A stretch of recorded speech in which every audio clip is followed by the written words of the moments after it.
บกันอีกแล้วกับรายการ Cooking with Noi and Noi Channel เนาะอยู่ทางช่อง YouTube มื้อนี้เฮาสิมาปิ้งสิ้นหมู real pork I got it at Walmart and it's only like what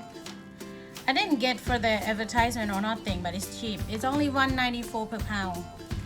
so all these tray is like $5-6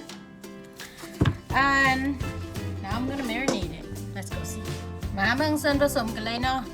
this is the ingredient this is salt about like full teaspoon of salt maybe I'll put some more a little more just a little bit more and then tablespoon of sugar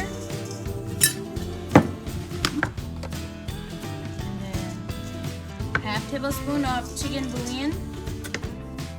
This is garlic. Oh no, this is ginger, not garlic. The ginger paste that they already. So in the barbecue, I like to put ginger root on it. If you don't have this, you can use the real ginger root, like the fresh one. อันนี้เป็นขิงบดเนาะขน่อยขิงบดนี่ขั้นผู้ใดบ่มีแบบนี้กะเอาโจคิงสดๆหันเลยอันนี้เป็นกระเทียม this is garlic if you don't have this you can put garlic powder จะเซฟอยากกินขนมเหรอลูก here you go What is that? did you forget to say something did you forget to say thank you you're welcome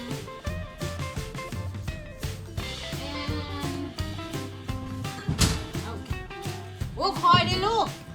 ตูเฮือนจิพัง ลูกชายโอ้บ่แม่ลูกชายมูเพิ่นไปการพอเพิ่นเฮ็ดโอเวอร์ไทม์ก็เลยเอามาฝากไปหับมาแต่โรงเรียนบ่อยากเมื่อทีแรกสิเอาไปให้แอนตี้เพิ่นแอนตี้บ่อยากไปอยากอยู่น้ำหมูอันนี้แมน oyster sauce อันนี้แมนน้ำมันหอยเนาะ this is oyster sauce I put about like tablespoon and that's it now we just I mean I already wash my hand มือขน้อยล้างแล้วเนาะมันยำเลยขยำขยี้ขยำเพราะว่าเขาพอได้good thing about this at Walmart so they already like cut in this side so I'm just gonna marinate and grill it เขาก็สิเอือบไปเลยเนาะเอือบแล้วเขาก็สิคั่นแบบนี้คั่นไปเรื่อยๆคั่นไปเรื่อยๆแล้วก็โอ้แก๊สแม่เบิร์ดลูกแม่บริกริล outside สิกริลอยู่ในโอเว่นนี่แหละสิบอยมันเอาอันนี้ก็แก๊สเบิร์ดไม่ได้ปิดตื่นเถอะสิปิ้งมันใส่ในเตาอบนี่แหละเขาก็คั่นมันไปเรื่อยๆแบบนี้เนาะค่ะน้อย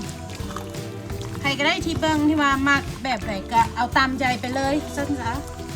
แต่ว่าอันนี้สูตรนี้มักแบบนี้เพราะว่ามักกินขิงเวลาใส่ขิงแล้วมันสิหอมอาหารทุกอย่างที่ว่าใส่ขิงแล้วมันจะหอม Let it set for about 30 minutes and then that's it แม่พี่น้องเกือบเลย30 นาทีแล้วเขาก็ออกมาปิ้งเพราะว่าแก๊สเบิร์ดยูนอกนะก็เลยได้เอาปิ้งใส่ในเตาในสโต๊ะในเตาใหญ่เลยในเตาอบเลยใส่ broil on high okay you put that after you marinate for like 30 minutes I just broiled it on high because I forget to fill up the gas outside so my griller out there is doesn't have gas I cannot grill out it's okay you know whatever it makes it cook goodไปแล้วสำหรับการปิ้งหมูขอขอบใจทุกกำลังใจกดไลค์กดแชร์ subscribe เป็นกำลังใจให้คนไก่บ้านและผู้ใดที่อยากจอยหุ่นงามบอกกับมาตุ้ย 24/7 ครับเทรนเนอร์เผาผ่านธาตุแป้งมาเป็น energy เฮ็ดให้ทุกคนสวยงามมีสุขภาพแข็งแรง